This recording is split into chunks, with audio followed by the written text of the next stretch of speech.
Welcome back to Sprague River Homestead. So today we're going to do part 2 of our dome. Now before we had shown you how to build this dome from kind of a scratch to from the kit with the hubs, the extensions itself, and to build the dome. Now Nikki has already built the beds that are in there, so you can look down in there. There are 4, 5, 6, looks like there are 8 beds in there that take approximately 2 to 2.5 cubic yards of dirt to fill, probably to about 2 to 2.5 inches below the surface level of the top. She also has a barrel in there. Now this is a 55 gallon metal drum that we got from a friend of hers. She's painted it black with just some exterior lacquer paint, and it's black to grab the heat in the day, and then it's going to slowly release it at night.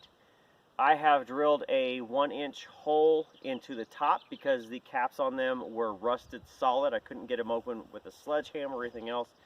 So I just took a unibit and drilled a 1-inch hole in the top that she could stick a hose nozzle in, or the end of a hose in, fill it with water as needed, and then those things will capture all the heat during the day, get nice and warm, and then overnight they will dissipate the heat out into the greenhouse, keeping everything warm above freeze or above what the outside temperature is.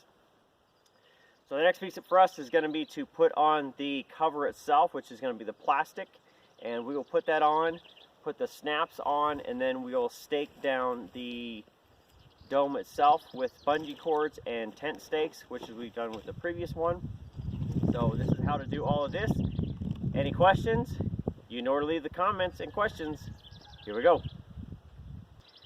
Okay, so the cover we're going to be using is a high-end film. It's a longer lasting film from Greenhouse Superstore, Greenhouse Mega Store, something like that. I'll find the link and have Canyon put it in there. That is where we have found the best price on square footage for good greenhouse film. On top of that, we are using the snap clamps that I believe I got from them as well.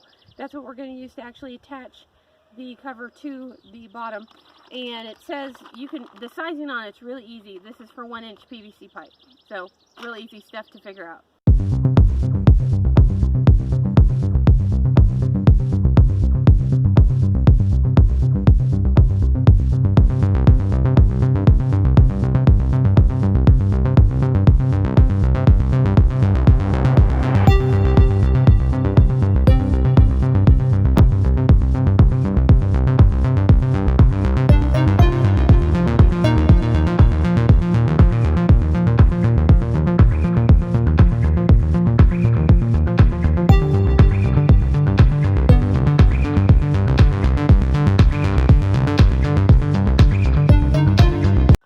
Once you've got a trench, if you bought as big as we did, you've got a lot of excess material. This is great to use at the end of other projects or little garden covers, that kind of thing. So we're going to pull all this out of the way and then get on to clipping it down. Alright, so now it's time to use these little clips. These guys are they look like about 4 inches long. So each bottom strut, if you remember, is 5 feet long. So we're going to use 2. One about 6 inches from the hub on either side. So what I usually do is how we've done it in the past is we start with wherever our door is going to be, get that as tight as possible so that we can make sure we've got a good surface to put our door on. Then you're going to go across the dome to the exact same spot and do the exact same thing. So you're tightening across. If you try and work your way around in a circle, like the first time I did this, what you find is by the time you get to one side, you've overpulled and you have to let everything go and start over. So across the spokes. So we'll start here and go over, then we'll come over to about the midpoint and then go across again, and then we'll pleat our way through the middle. Sure. So how these things work, especially do yourself a favor, even if it's cold, leave them out in the sun because they're plastic and they need a little heat to move. Now Canaan's going to leave a little tail right here around the hub, and that's because the way we stake these things down is through the hub, so we've got to be able to get into that hub. Okay, so that's one.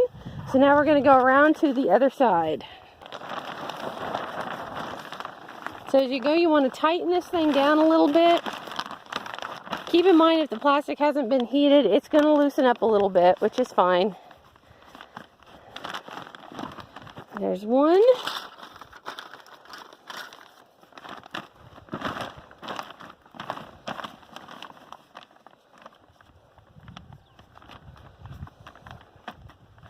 Do your best when you're putting them on not to snag your plastic, because once you start getting holes places, it's just an ongoing fight. Okay, so as you can see, it's all tucked in.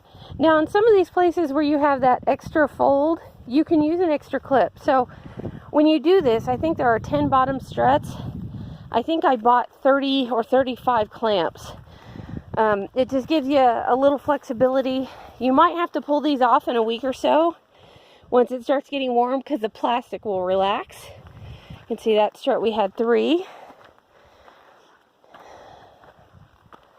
Not the nicest tuck job in the world. It's not going to matter because once we've got the stakes in holding it down, it's just not going to make that big of a difference. All right, now it's time to get staking. All right, now to stake this down, it's going to be something very simple. If you've ever staked down a tent or a canopy, you know exactly what we're going to do. So this is just a plastic 12-inch stake. Now I want to say we got these at a local store, so they're nothing special, and then some bungees. Now we do like the ones with the ball on the end. That makes it a little bit easier to do. What you're going to do is you'll put your stake about 2 inches out from the base. You're going to untuck all your plastic because you don't want to go through the plastic. And what will happen if you pierce the plastic and go through with your bungee, over time, between the wind and the flex, your plastic will actually start to rip at the bottom. So if you go underneath it, pull it up kind of out of the way, you can put your stake in, and then you're just going to snake this through the middle, up and over the top, and then you're going to secure it down to your stake. Very simple to do, and this will hold. We've had 30-mile-an-hour winds where it really doesn't do anything other than just kind of billows in the wind, but it doesn't pick up and off. We learned the hard way about staking it down because we did have a 30-mile-an-hour wind that basically picked up and tossed the greenhouse. So stake it down no matter what, keeps it in place too.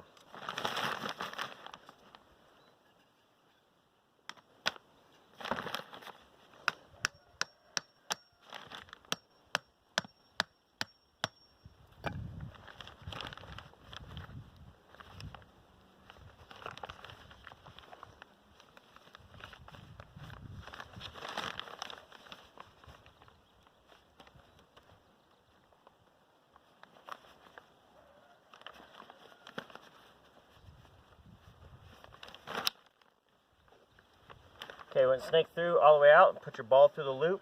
That way it stays tight. And then you can just go right underneath very simply. Wrap it around the hook, come through with the ball. Simple as that. Now you can just take the plastic, tuck it back under. That way it keeps the wind from catching it. Do it as best you can, tight. And that's one. Alright, so this is the last one, finally. Loop through. Just remember your stakes need to lean out a little bit. And that's just when they try to pull up, it won't pull directly up and out. It'll actually have some tension pulling it, so it won't be easy to come out. Now this way, again, I go loop it through the string.